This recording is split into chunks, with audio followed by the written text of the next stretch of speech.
Assalamualaikum warahmatullahi wabarakatuh. Saya Widya Stuti dari kelasnya 9 Manajemen dengan nomor NPM 101214440. Video ini dibuat hanya untuk memenuhi tugas evaluasi tengah semester pada mata kuliah Pendidikan Agama Islam. Mari Fatur Rasul. Iman kepada Rasul adalah salah satu rukun iman.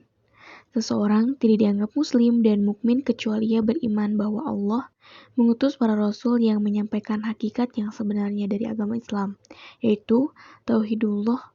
Juga tidak dianggap beriman atau muslim kecuali ia beriman kepada seluruh rasul dan tidak membedakan antara satu dengan yang lainnya.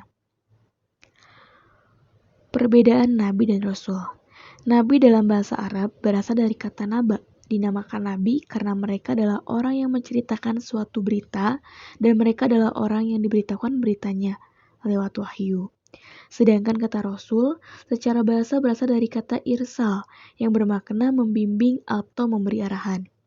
Definisi secara syar'i yang masyhur, Nabi adalah orang yang mendapatkan wahyu, namun tidak diperintahkan untuk menyampaikan, sedangkan Rasul adalah orang yang mendapatkan wahyu dalam syariat dan diperintahkan untuk menyampaikannya. Para ulama menyebutkan perbedaan antara Nabi dan Rasul yaitu sebagai berikut. Yang pertama, jenjang kerasulan lebih tinggi daripada jenjang kenabian.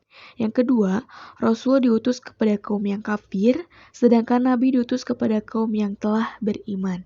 Yang ketiga, Rasul pertama adalah Nuh alaihissalam, sedangkan Nabi pertama adalah Adam alaihissalam.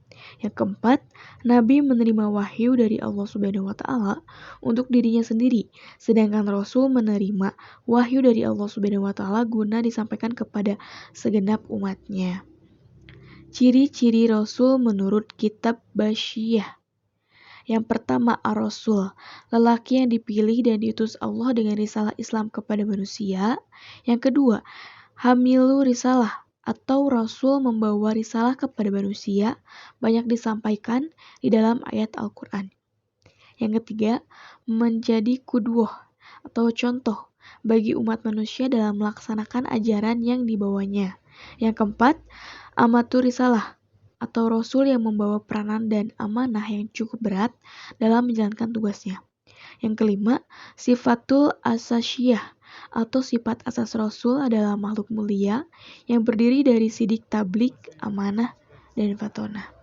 Dan yang keenam, mukjizat, kejadian luar biasa yang Allah berikan kepada para nabi sebagai bukti status kenabian mereka. Tugas dan sifat Rasul. Yang pertama, menyampaikan atau tablik yang disampaikan berupa ma'rifatullah atau mengenai hakikat Allah. Yang kedua, Tauhidullah atau menegaskan Allah. Yang ketiga, Basyir wa Nazir, memberi kabar gembira dan peringatan. Terus ada mendidik dan membimbing. Yang pertama, memperbaiki jiwa dan membersihkan serta meluruskan dari hawa nafsu dan sifat tercela. Yang kedua, memimpin umat dengan menjalankan metode Rabbani. Sifat Rasul. Yang pertama, sidik atau jujur. Yang kedua, amanah, dapat dipercaya. Yang ketiga, tablik, menyampaikan.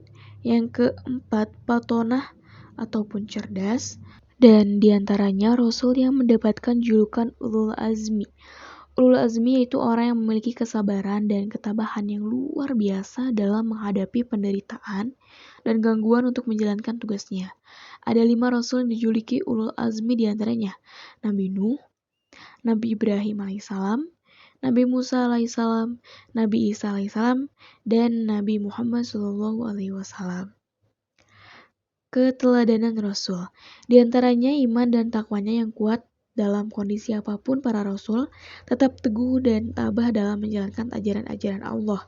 Hak akhlaknya mulia, terpuji, selalu menjaga diri dan perbuatan maksiat dan dosa. Sebagai orang muslim, sudah sepantasnya kita meneladani sifat-sifat Rasulullah karena semua yang diajarkan Rasulullah mengandung keselamatan bagi kita semua baik di dunia maupun di akhirat. Kewajiban kepada Rasul. Yang pertama, membenarkan apa yang disampaikannya. Yang kedua, mentaati perintahnya dan menjauhi apa yang dilarangnya. Yang ketiga, mengimaninya serta mengagungkannya, yang keempat menghidupkan sunnahnya. Mungkin cukup sekian pembahasan materi pendidikan agama Islam tentang Ma'rifatul Rasul. Wabillahi taufiq wal hidayah. Wassalamualaikum warahmatullahi wabarakatuh.